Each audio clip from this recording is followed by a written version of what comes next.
Hi friends, ലിനീസ് food കോർണറിലേക്ക് എല്ലാവർക്കും സ്വാഗതം. നമുക്കിത് കുരുമുളക് ഇട്ട് വരട്ടെ നല്ല അടിപൊളി ഒരു താറാവ് റോസ്റ്റ് തയ്യാറാക്കാം.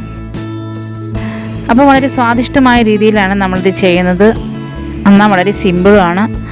അപ്പോൾ നമുക്കത് എങ്ങനെയാണെന്ന് നോക്കാം. അതിനു മുന്നേ നമ്മുടെ ചാനൽ ഇതുവരെ സബ്സ്ക്രൈബ് ചെയ്യാത്തവരൊന്ന് സബ്സ്ക്രൈബ് ചെയ്യുക. തൊട്ടടുത്ത ബെല്ലൈക്കണും കൂടി ഒന്ന് പ്രസ് ചെയ്യുക. പിന്നെ നമ്മൾ എല്ലാ ദിവസവും രാവിലെ 6 മണിക്ക് വീഡിയോസ് അപ്ലോഡ് ചെയ്യുന്നുണ്ട്. അതിൻ്റെ നോട്ടിഫിക്കേഷൻസ് നിങ്ങൾക്ക് കിട്ടുന്നതിന് വേണ്ടി ഓൾ എന്ന ഓപ്ഷനും കൂടി ഒന്ന് പ്രസ് ചെയ്തേക്കണേ.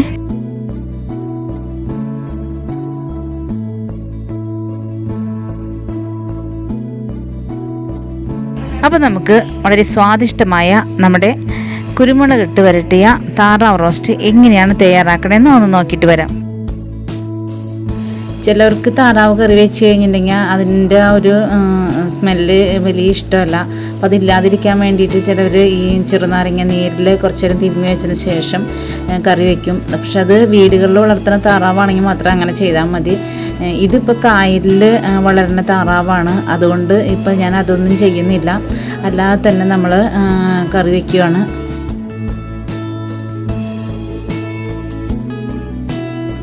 അപ്പം നമ്മൾക്ക് ഞാനിവിടെ താറാവിനെ കഴുകി നല്ല വൃത്തിയാക്കി ആക്കി പീസാക്കി വെച്ചിട്ടുണ്ട്. 3 താറാവിനെയാണ് കേട്ടോ കട്ട് ചെയ്തെടുത്തിരിക്കുന്നത്.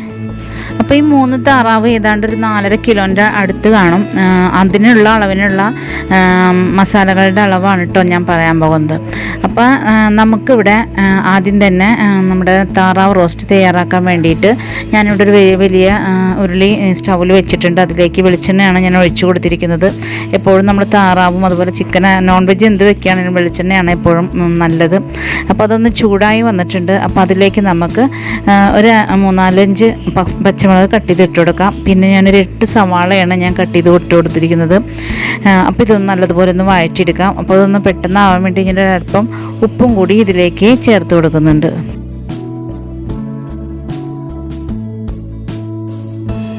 ഇപ്പം നമ്മളിതിലേക്കുള്ള ഇഞ്ചി, വേപ്പില, വെളുത്തുള്ളി ഇതെല്ലാം ഞാൻ ഒന്ന് മിക്സിയുടെ ജാറിലിട്ട് ക്രഷ് ചെയ്തെടുത്തേക്കാണ്. എന്നിട്ടാണ് നമ്മളതിൽ ചേർക്കാൻ പോകുന്നത്. അപ്പോൾ സവാള ഒരുവിധം വഴണ്ടി വന്നതിന് ശേഷം മാത്രം നമുക്ക് ഇത് ചേർത്ത് കൊടുക്കാം.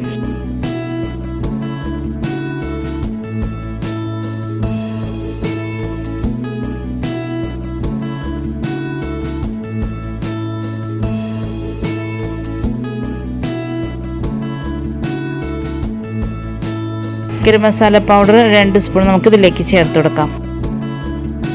ഇനി നമുക്ക് 1 സ്പൂൺ മഞ്ഞൾപ്പൊടി ചേർത്ത് കൊടുക്കാം. ഇനി 2 സ്പൂൺ നിറയെ കുരുമുളക് പൊടി ചേർത്ത് കൊടുക്കാം. ഇനി നമുക്ക് ഒരു 4 ടേബിൾ സ്പൂൺ മല്ലിപ്പൊടി ചേർത്ത് കൊടുക്കാം. കുരുമുളക് ഇട്ട് താറാവ് വരട്ടുന്ന സമയത്ത് മല്ലിപ്പൊടി കുറച്ച് അധികം തന്നെ ചേർത്ത് കൊടുക്കണം. ഇതിലേക്ക് നമുക്ക് ഒരു 4 സ്പൂൺ കാശ്മീരി ചില്ലി പൗഡർ ചേർത്ത് കൊടുത്തിട്ടുണ്ട്. അത് നമ്മുടെ ആ ഒരു കളറൊന്ന് ബാലൻസ് ചെയ്യാൻ വേണ്ടി മാത്രമാണ്. കുരുമുളക് പൊടി മാത്രമാണല്ലോ നമ്മൾ എരിവിനായിട്ട് ഇട്ടിരിക്കുന്നത്. അപ്പോൾ ആ ഒരു കുരുമുളകിൻ്റെ കളറിൽ നിന്നൊരു ഭംഗിയുള്ളൊരു കളർ വരാൻ വേണ്ടി മാത്രമാണ് ഞാൻ കാശ്മീരി ചില്ലി പൗഡർ ചേർത്ത് കൊടുത്തത്. ഇത് നല്ലതുപോലെ ഒന്ന് മൂപ്പിച്ചെടുക്കാം.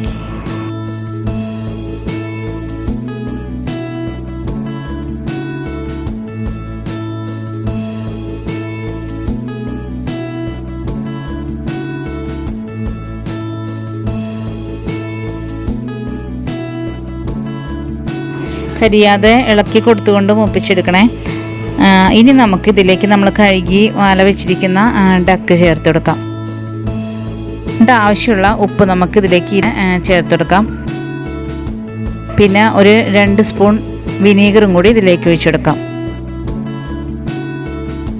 അതിനുശേഷം നല്ലതുപോലെ ഒന്ന് ഇളക്കി മിക്സ് ചെയ്യുക. നമ്മുടെ മസാലയൊക്കെ എല്ലായിടത്തും ആവുന്ന രീതിയിൽ ഒന്ന് ഇളക്കി കൊടുക്കാം.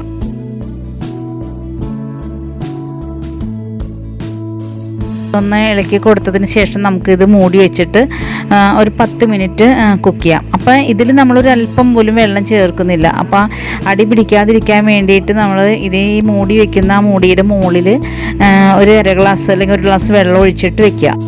അപ്പോൾ കറി കരിഞ്ഞു പിടിക്കില്ല.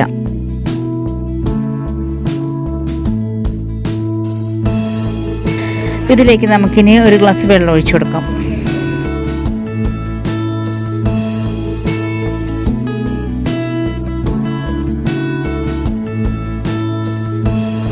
ഇനി നമ്മൾ ഫ്ലെയിം ഫുള്ളിൽ ഇട്ടാലും കുഴപ്പമൊന്നുമില്ല.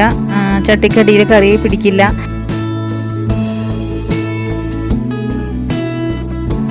ഒരു 5-6 മിനിറ്റ് കഴിഞ്ഞിട്ടുണ്ട്. നമുക്ക് മൂടിയൊന്ന് മാറ്റാണ്ട് ഇതിലേക്ക് ആവശ്യമുള്ള ഉരുളൻകിഴങ്ങ് ചേർത്ത് കൊടുക്കാം. ഞാൻ 4 ഉരുളൻകിഴങ്ങാണ് എടുത്തിരിക്കുന്നത്. ഉരുളൻകിഴങ്ങ് ഇടേണ്ട ആവശ്യമില്ല.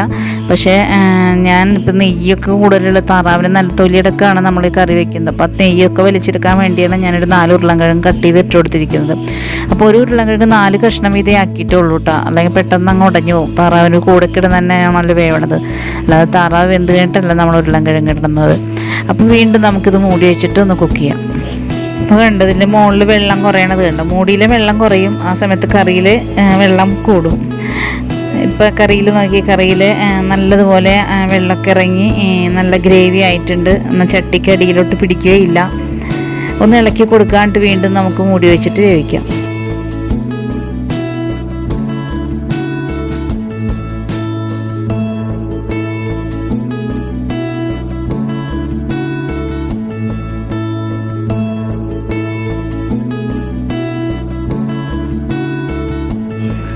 ഇപ്പോൾ ഒരു 5-6 മിനിറ്റ് കൂടി കഴിഞ്ഞിട്ടുണ്ട്. നമുക്ക് മൂടി തുറന്ന് മാറ്റാം. ഇപ്പോൾ കണ്ട ശരിക്കും വെള്ളമൊക്കെ ശരിക്കും താറാവിൽ നിന്ന് ഇറങ്ങി വന്ന് നല്ലതുപോലെ ഗ്രേവി ആയിട്ടുണ്ട്. ഈ സമയം നമുക്ക് ഇതിലിട്ടേണ ഉരുളൻകിഴങ്ങൊന്ന് നോക്കാം. അത് വെന്തിട്ടുണ്ടെങ്കിൽ താറാവും വെന്തിട്ടുണ്ട്.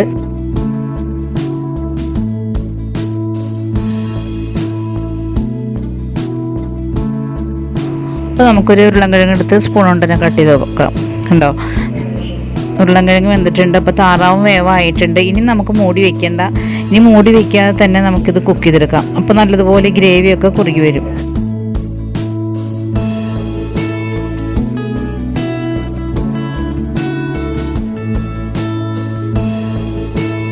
നമുക്ക് ഒത്തിരി ഗ്രേവി വേണമെന്നുണ്ടെങ്കിൽ വെള്ളം അധികം വറ്റിക്കാനായിട്ട് നിൽക്കേണ്ട, അല്ലാതെ തന്നെ നമുക്ക് എടുക്കാം.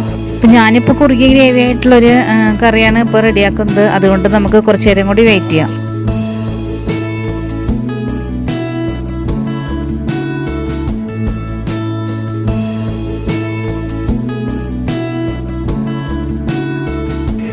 ഒരു 5 മിനിറ്റ് കൂടി കഴിഞ്ഞിട്ടുണ്ട്. ഇപ്പോൾ ഒരുവിധമൊക്കെ കുറുകി വന്നിട്ടുണ്ട്. ഇനി നമുക്ക് ഫ്ലെയിം ഓഫ് ചെയ്യാം. ഇപ്പോൾ നമ്മുടെ കുരുമുളക് ഇട്ട താറാവ് റോസ്റ്റ് റെഡി ആയിട്ടുണ്ട്.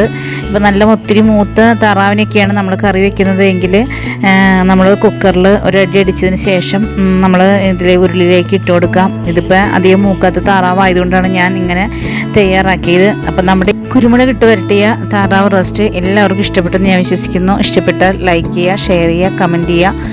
പിന്നെ നമ്മുടെ ചാനൽ ഇതുവരെ സബ്സ്ക്രൈബ് ചെയ്തിട്ടില്ലെങ്കിൽ ഒന്ന് സബ്സ്ക്രൈബ് ചെയ്യാം. അപ്പോൾ നാളെ നമുക്കിതുപോലെ വ്യത്യസ്തമായ മറ്റൊരു വീഡിയോയുമായിട്ട് വീണ്ടും വരാം. Thank you.